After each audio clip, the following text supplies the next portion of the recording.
Hello and welcome to the inaugural pilot episode of the Getting Uncomfortable podcast. I am your host, Eric Urest, and I am here with my friends, my training partner, Orlando Jimenez, or OJ as we call him. I've never called him by his full name ever in real life. OJ. OJ is a professional MMA fighter for Combate America.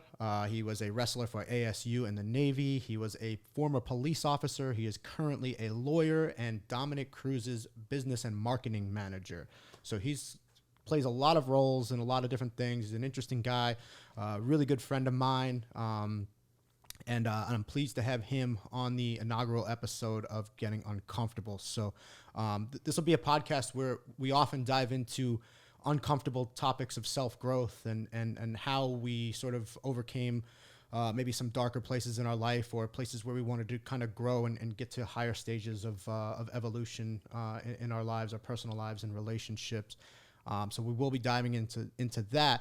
But speaking of getting uncomfortable, I think we met in one of the most uncomfortable places possible, right? Almost 10 years ago to the week. Almost 10 years ago to the week.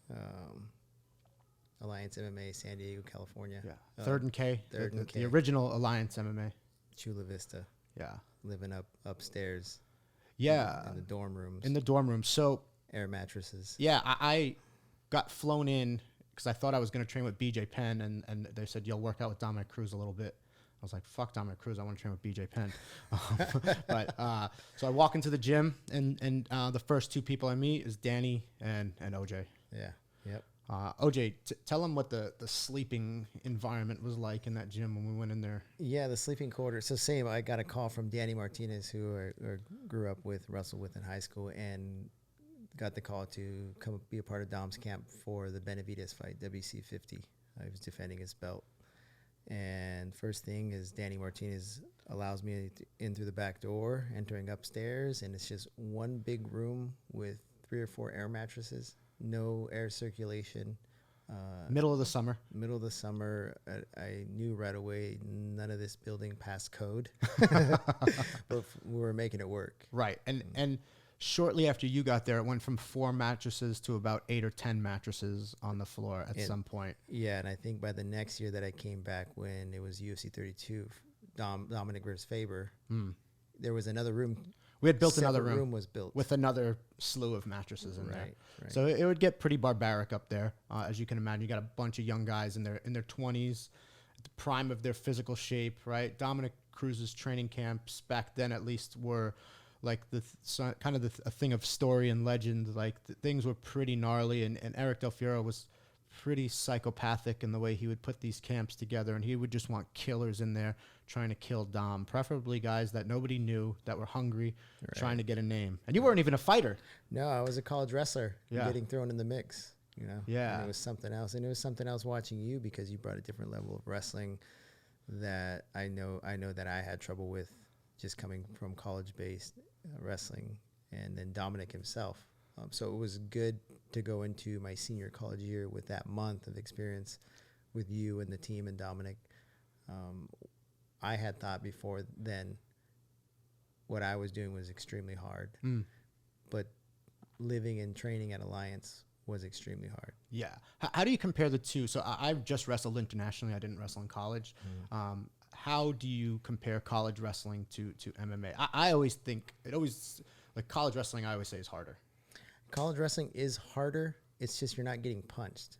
So my first introduction to MMA was at Alliance MMA in the cage with Dominick. My job was to wrestle him, and he as well. But when he would get frustrated, he would start throwing punches. And Nothing's changed. And I didn't even have a mouthpiece. Yeah. Because in college I didn't wear a mouthpiece. Sure. So that was what was different. But just the curriculum in college, it wasn't much difference in that you had to buy into a system, like a 2-a-day system. You had your coaching staff. You showed up, you did what you were told. And that was pretty much the similarity.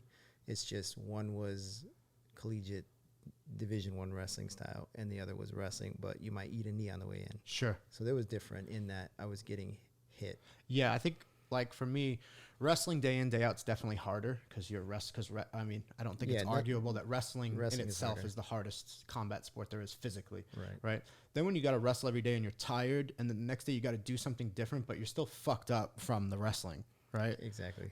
But so if it's like, at least if it's just wrestling, I'm not, whatever, I might lose the wrestling that day, but I'm not going to get my ass kicked, like my face beat up and my body beat up and all that stuff. Yeah. And your practices in college are different. Let's say Monday you go just takedowns. By Tuesday you go live. So if you're worn out by Wednesday, the coach knows to go top bottom. Yeah. Right. So you just kind of save your legs, and he knows you're nuked because also you had a 6 a.m. run and a 7 a.m. lift.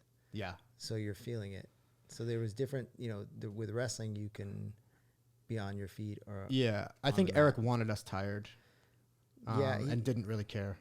He pushed it. It was hard. And that's why I say the intensity of Alliance, I had never seen anything like it. Yeah. I've never seen anything like those particular days before since like those camps where, and when I say that, I don't want to sound like an old man. Like when I was a kid, I walked through the snow, but I don't think we were training the smartest at that time. If I'm honest, I think we could have been a little bit more intelligent about the way that we trained, but the intensity level was through the roof. And you had a lot of young, hungry kids in there that would have stabbed you for your UFC contract, For sure. And it was a lot of hunger. Yeah, a lot of hunger and just scrapping for, just everybody was trying to climb that totem pole. And it was kind of an environment where nobody wanted to miss a day of practice because they were scared that somebody else was going to get a one-up on them. Right. Or else coach is going to be on your ass. Yeah, or coach will be on your ass, and everybody else is getting better. I don't want him getting a workout in over me. Yeah. Right? Fuck that. I'm not letting that happening. So those were interesting times and good times, but it's 10 years ago, so a lot's changed for all of us. Like there was no money in the sport back then. Yeah. We've aged since then. Yeah, we've gotten older. I have no hair. I used to be good looking, and so that's all changed.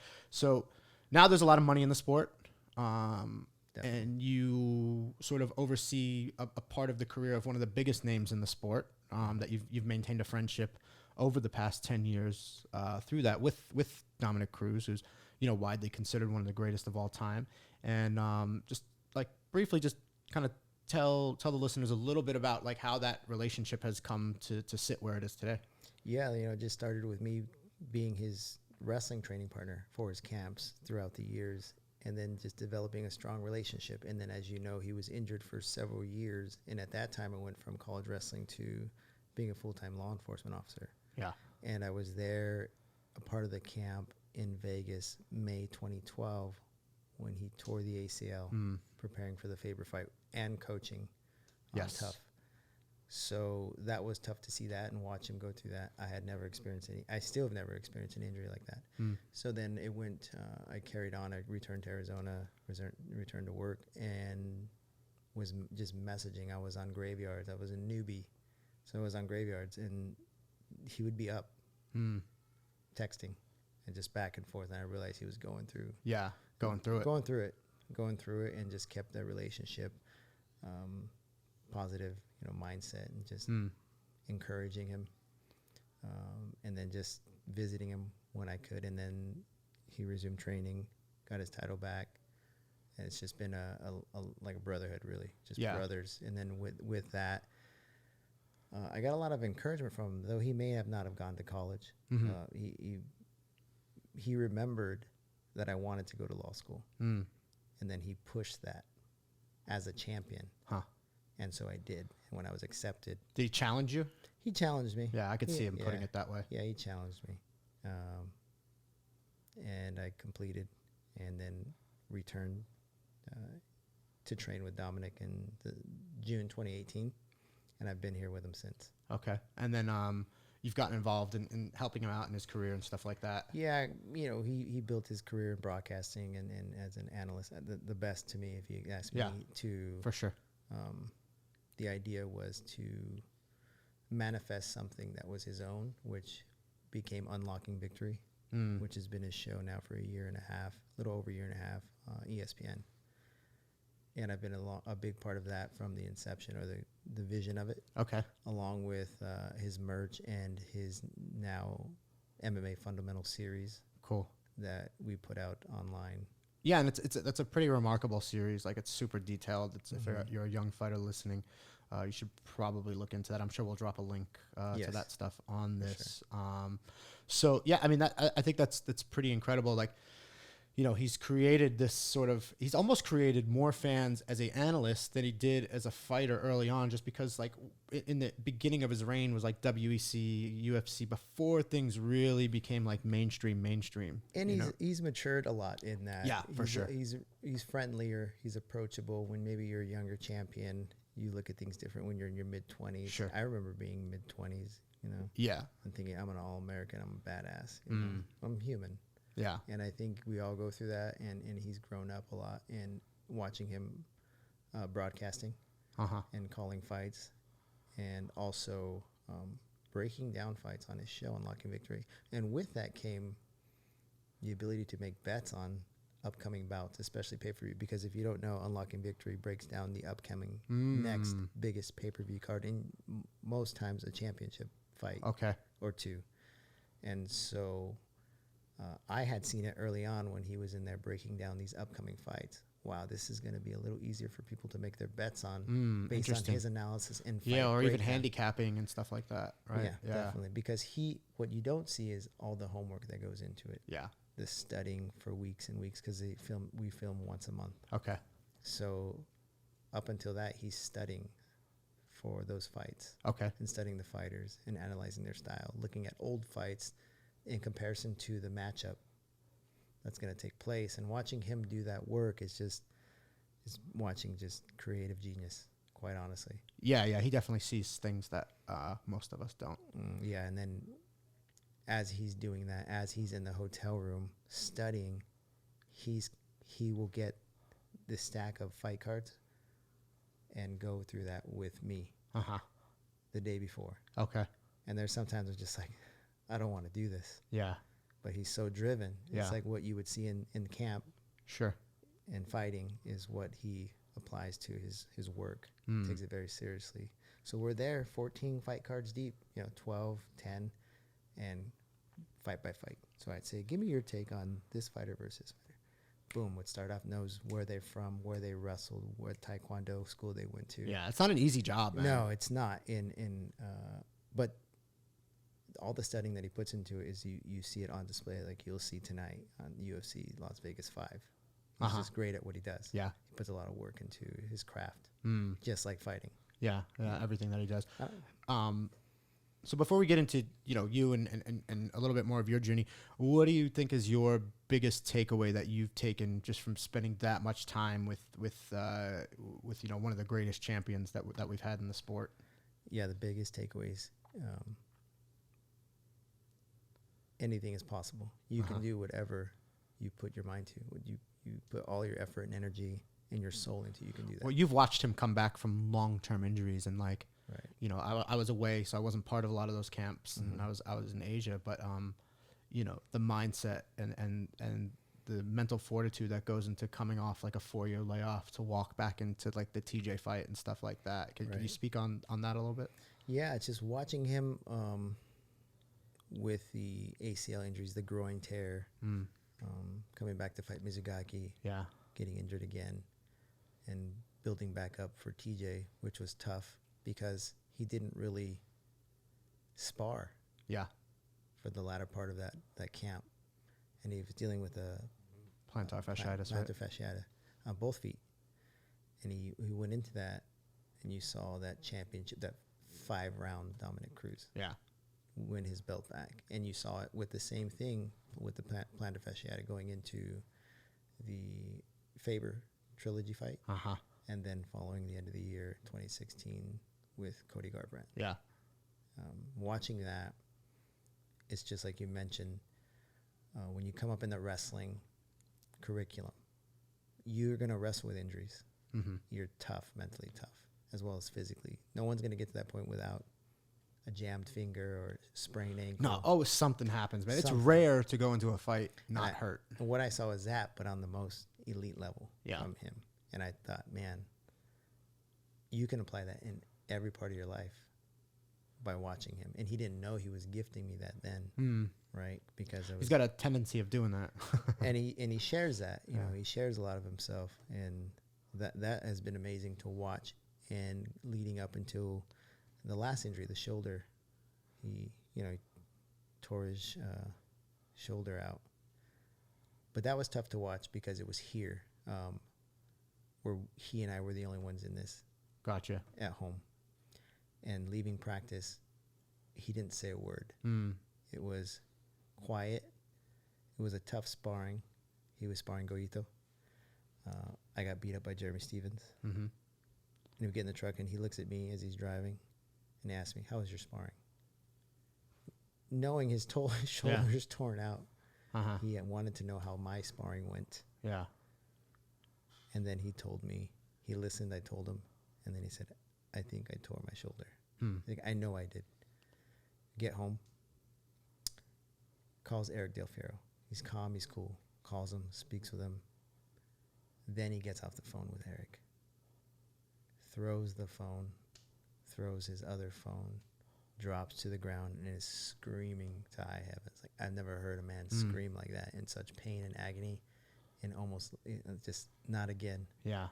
And watching that was painful, and I didn't know what to do, other than go over and give him a hug. Yeah, it's tough, man. It's tough, but you see, he was literally, physically on the ground, just in turmoil, grabbing his shoulder, crying tears, and all I could do was just be there. Yeah. And watching him return from that, from surgery to aggressive rehab, physical therapy, to taking on, as you know, because you were a part of the camp, receiving a short camp, you would say, for a title fight against Henry. Watching that is nothing short of amazing. You know? Yeah, that's kind of what I took out of the whole thing. Like, I thought it was absolutely incredible, the just ability to get to that fight from being, sidelined again with a shoulder injury, coming out of rehab, basically into camp. Like, he wasn't in shape coming into that camp. He was kind of coming out of rehab in a lot of sense. The big performance aside, I was just sort of, I thought it was pretty amazing, and it was kind of in awe at that. It's just like, to be able to do that, you're a champion, whether you win the fight or not. Like, that's a champion's mentality, and it's it's something like that we're both kind of privileged to be around, and it sets a standard. Exactly. It sets a standard that, most of the time your excuse is invalid. It's invalid. You learn that you have to stand into responsibility. Yeah. And when you do that in everything, there's endless possibilities. There's room to grow, to create, which he did. Even when he was injured, he would know, and a lot of people don't know, he would drive to LA and commentate small shows, come back, commentate small shows through those years. Wow.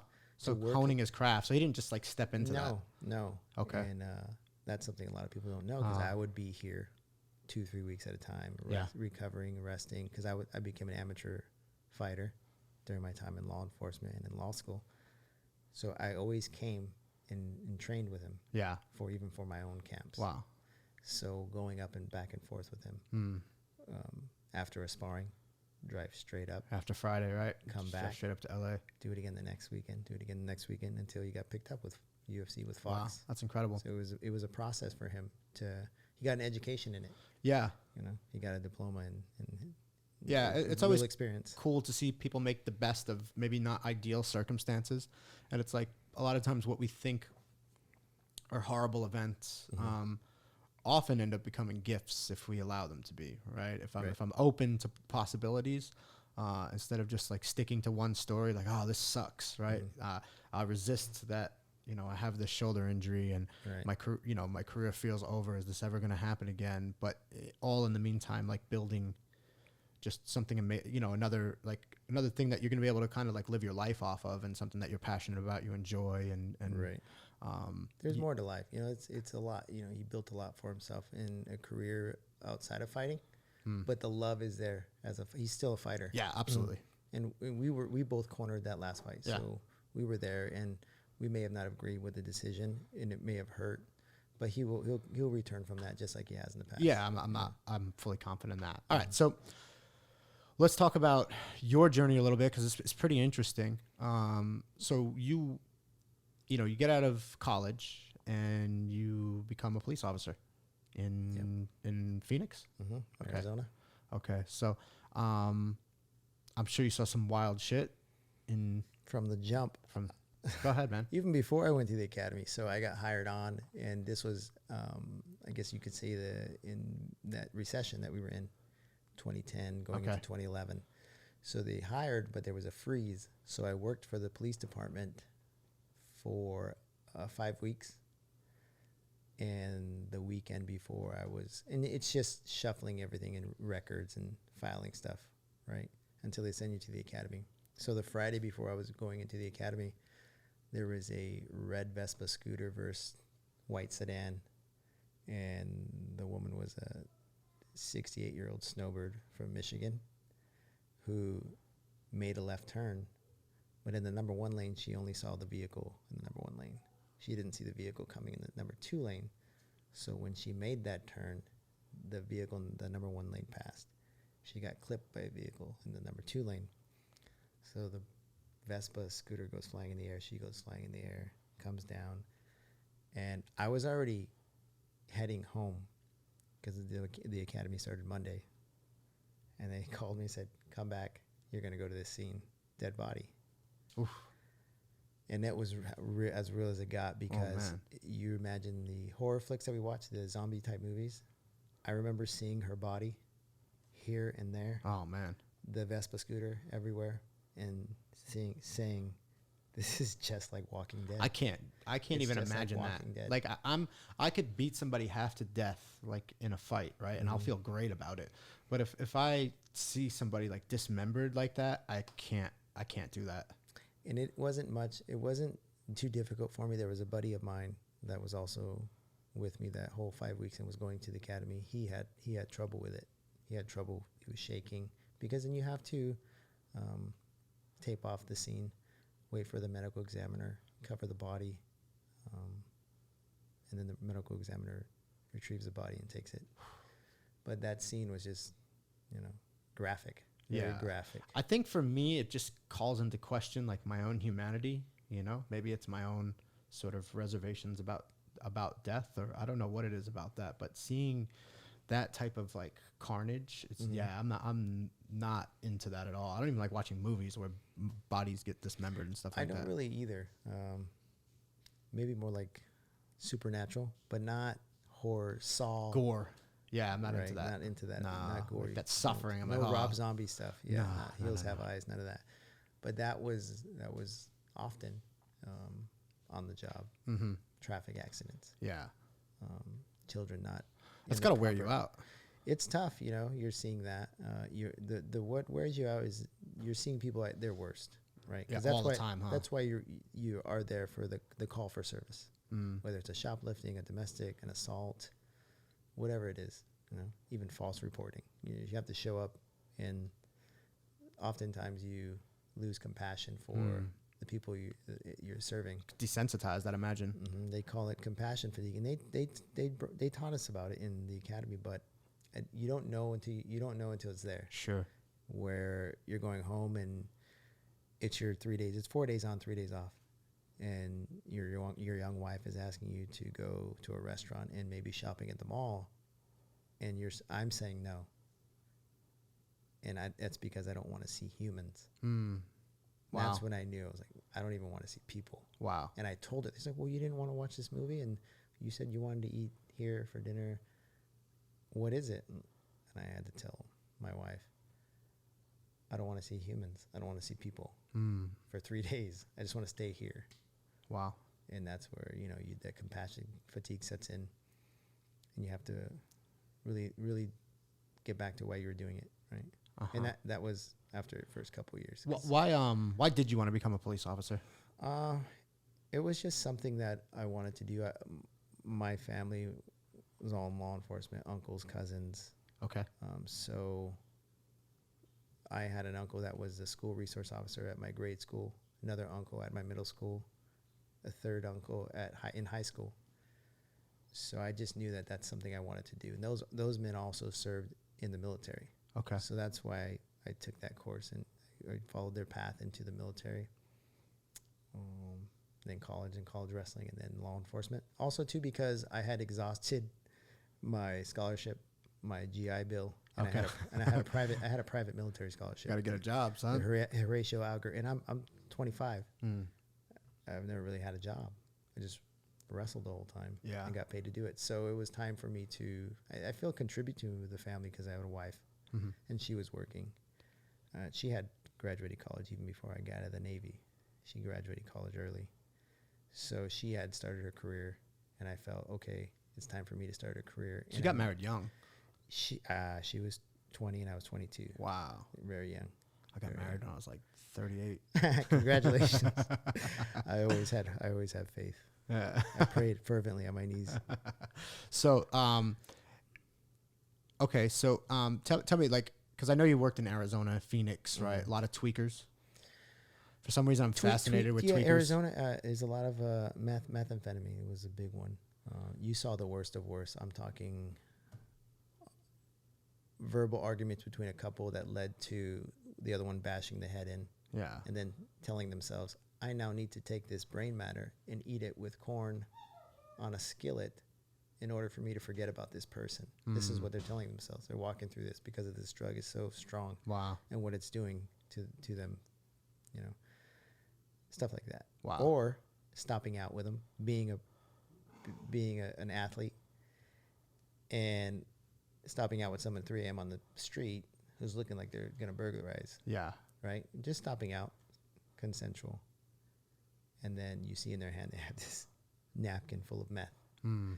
And then they remembered that they just showed you and remembered that it was meth. And then the next thing you know, gone. Yeah. Just Wow. outrunning you. And I'm thinking, how is this guy outrunning me? He's got a lot of I'm a motivation. he had superhuman strength. Wow. So yeah, methamphetamines was a big thing in Arizona. It still is. Yeah. A big thing. Yeah. An issue. Southwest is kind of crazy with that stuff, right? So being from New York, we got crackheads, right? We got junkies, like, heroin addicts. And they're easy to deal with. Like, I know how to handle a base head, right? Like, you get to be a little bit sketchy, 'cause but the lack of sleep that meth induces and causes, like, leads to some of the most insane, like, every tweaker is unpredictable. Like, there's no, like, concrete pattern other than, like, expect everything. Yeah, I can tell you about another call for service. It was like midnight. And so they're in their apartment, their shared apartment. It's 3 men just smoking for 3 to 5 days, not leaving. Well, the one that finally falls asleep, the 2 others decide, we should behead him Wow. with a steak knife. And when they realize they can't get through the stem, they realize, okay, now we got to clean this mess. So they're the second floor. So the lady in the wheelchair on the first floor can now smell the strong odor of bleach. Mm. And then calls because concerned, thinking that, hey, maybe they had a spill. Oh. So we go answer this call for service. And these 2 Wow. meth addicts allow us in, and there's their friend. They allow you in. Yeah, Come on in. Like, yeah, hey, they knew what they had done while on methamphetamine, right? While on crystal meth, and when they, I guess you would say, sobered up, they realized that they had killed their friend. Oof. And it's tough because it was like they were resentful. It was like they weren't themselves, but they did commit the They did do that. They're accountable. Yeah, Yeah. that's So man, it's that's tough. So So then imagine going home. You have a baby. You're coming home at 3, 4 a.m. and it's just like, I don't ever want you to go anywhere. yeah, Stay here forever. right. So you have some compassion for the duress, probably the mental duress that these guys are under after a little while, huh? Yeah, definitely. Like I said, you're dealing with people often at their worst. Yeah, and with no, like, emotional training, like no emotional intelligence and training. No, there's none of that. Whether it was college or the academy or in field training, no EQ. So you're dealing with these horrific and let me just preface, I'm not a pro cop, I'm not an anti-cop guy, I'm a criminal, you know what I mean? Like, that's where I come from. So I've never been a fan of police, right? But it also comes from just a kind of an immature place. and it's some came from your experiences. Yeah, it came from my experiences. They weren't Right. the best, and I'm a bit conditioned that way. But I also have compassion. I think I've at least matured enough to have compassion for the fact that, man, you're like, I don't want to see fucking body parts like regularly, you know. Violence I'm fine with. You know what I mean? Even just like shooting somebody, I'm fine with. But fucking like that type of stuff would wear me down. And like, not that that's every day, but then it's just all the other just nonsense that humans get involved in, especially in, unfortunately, the less people have, right? The more they seem to get kind of caught up in this craziness because there's less hope, I guess. And yeah, you thought you're the same toughness you deal with like in the sport of wrestling. I thought that's all I knew how to apply in law enforcement. I just got to deal with it. I got to be tough. So that turned into when I get home at 3 or 4 in the morning and my wife's asleep, I'm downstairs drinking Jack, straight, quiet in the dark, just sitting there. Wow. And that becomes a daily routine. Interesting. A daily routine for the next couple of years. Just trying to find a little bit of comfort. And I realized, I didn't realize I was doing it often, and then I went to day shift. So when I would get off after days, come home, pull the bottle from the cabinet, and my wife was noticing and saying, "Hey, I'm realizing that you're reaching for that every day with dinner." I'm like, "Oh man, Yeah, I am." And I'm still training. I'm an amateur fighter. Wow. At this time, I even made onto Team USA's fight team. Yeah, you did really well, like internationally, huh? With like the amateur MMA stuff, right? Right. But I started hiding my drinking because then I would go to family gatherings. So I would get the coffee mug, the coffee cup that looks the hydro flask type cup, and always have something mixed with coffee because I thought coffee was a strong smell. Yeah. So you couldn't pick out the liquor. Wow. And I would do that everywhere. Movie theaters, birthdays. That's like, that catches me by surprise because I don't see you as that type Yeah, of because I didn't drink or drive. At that time, there was Uber too. Yeah.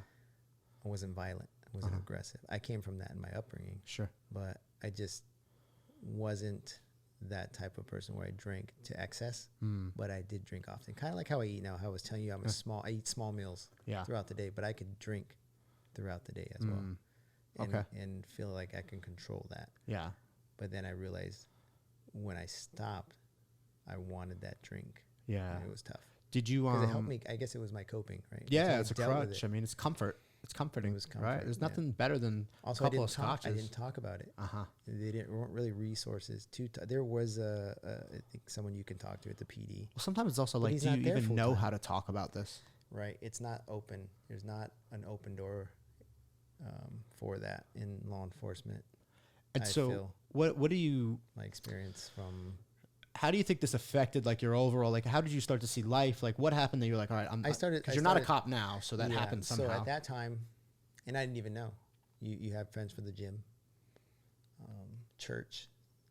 Never really saying anything until after I was no longer a police officer. That you look happier, So after 5 years, they're saying you just look happier when you walk into the gym or you walk into the church or I see you at the store. Like you look happier. I wasn't happy at that time. I did it. I dealt with it, and then I feel like the physical side of being able to train is how I work through it.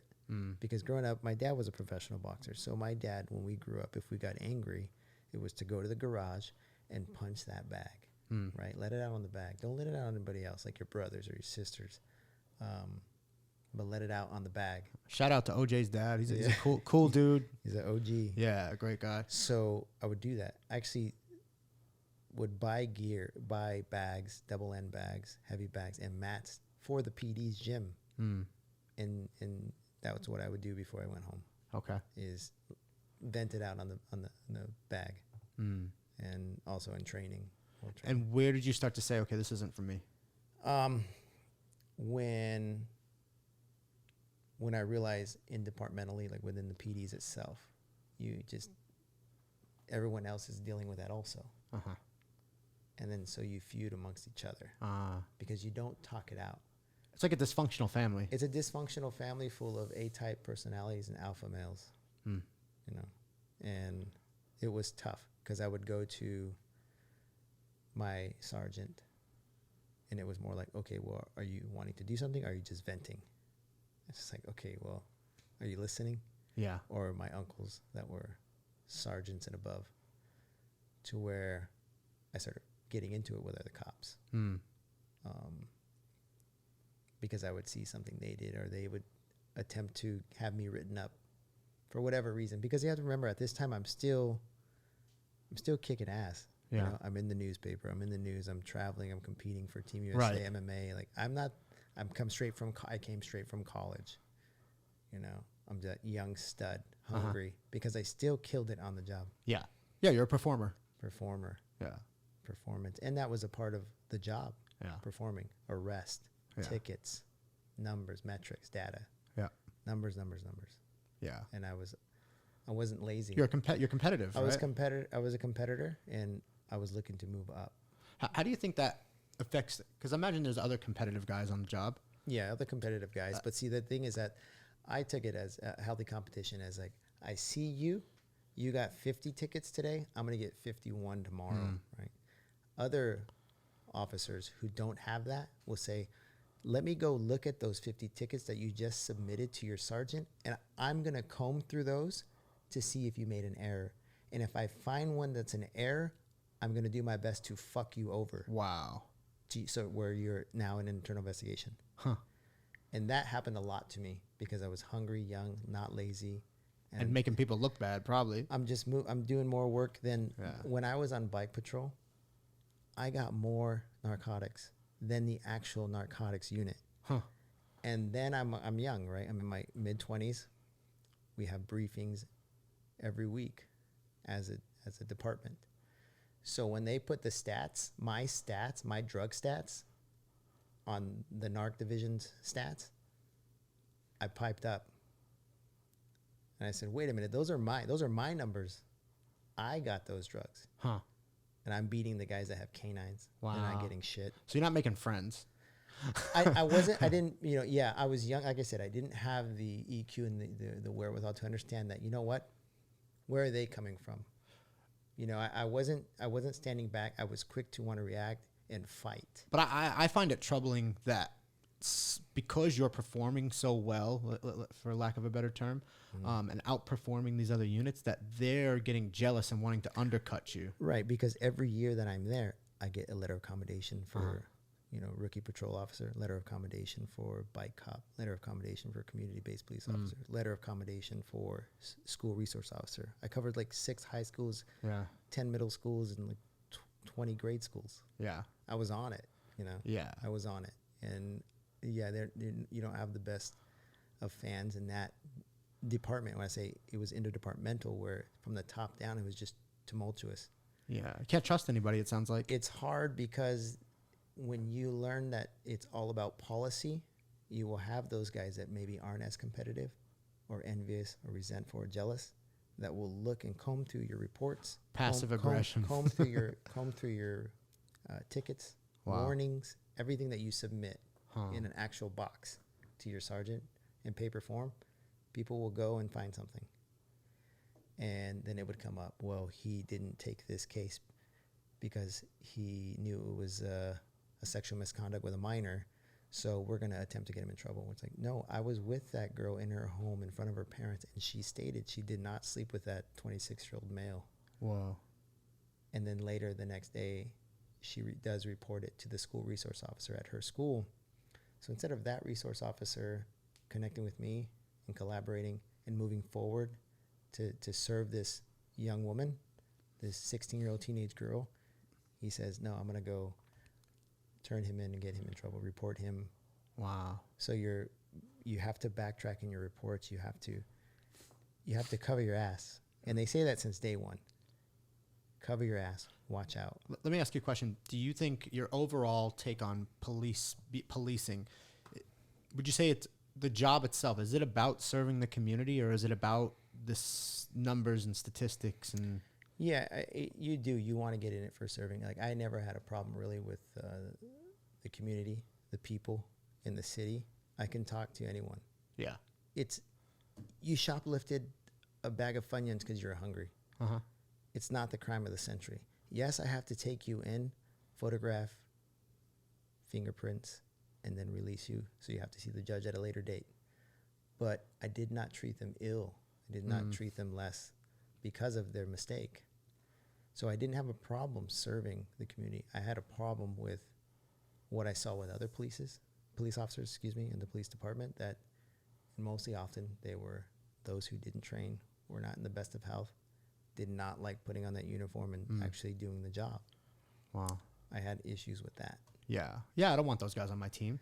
No, the way they would talk to a kid because it's 11 and it's past curfew and he's just walking to his grandma's house who he lives with, and you scare him so he runs, and then you catch up to him, and then you have his knee on the back of his chest, and he says he can't breathe. You already have him in handcuffs. That's unacceptable. What are you doing? Yeah. I'm the guy who's gonna grab you off, and that's what I did to an older officer. Yeah, just grabbed him, shoved him off. Like, what are you doing? Yeah, he's detained.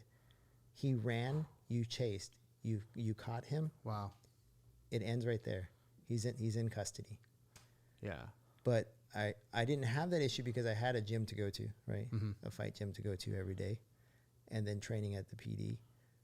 They didn't, but I would always invite. Like, I think you just need an outlet. Sure. But most of them don't train at all. And so, how old were you when you decided, all right, that's it, I don't want to be a cop anymore? I think I was 29. Okay. 29, so how long were you on the force for altogether? It was 5 years. Okay. Mm-hmm. And then at some point you got into law school while... Yeah, so I had a friend that was starting the Ubers in downtown Phoenix because Uber was growing, but also a lot of things were happening on the Uber platform: theft, robbery, even murder, traffic accidents, death investigations because of a traffic accident. So they needed to build a division that dealt with investigations. So because my law enforcement background, I got the position right away. Okay. That happened to be 2 blocks away from the law school downtown Phoenix, Sandra Day O'Connor College of Law. And so I was able to do both while trained, because the gym was also downtown. So I'm working for Uber for 3 years while going to school and still fighting at that time solely for Team USA. I'm not doing little local shows anymore, just international competition. All right. I'm going to cut you off there.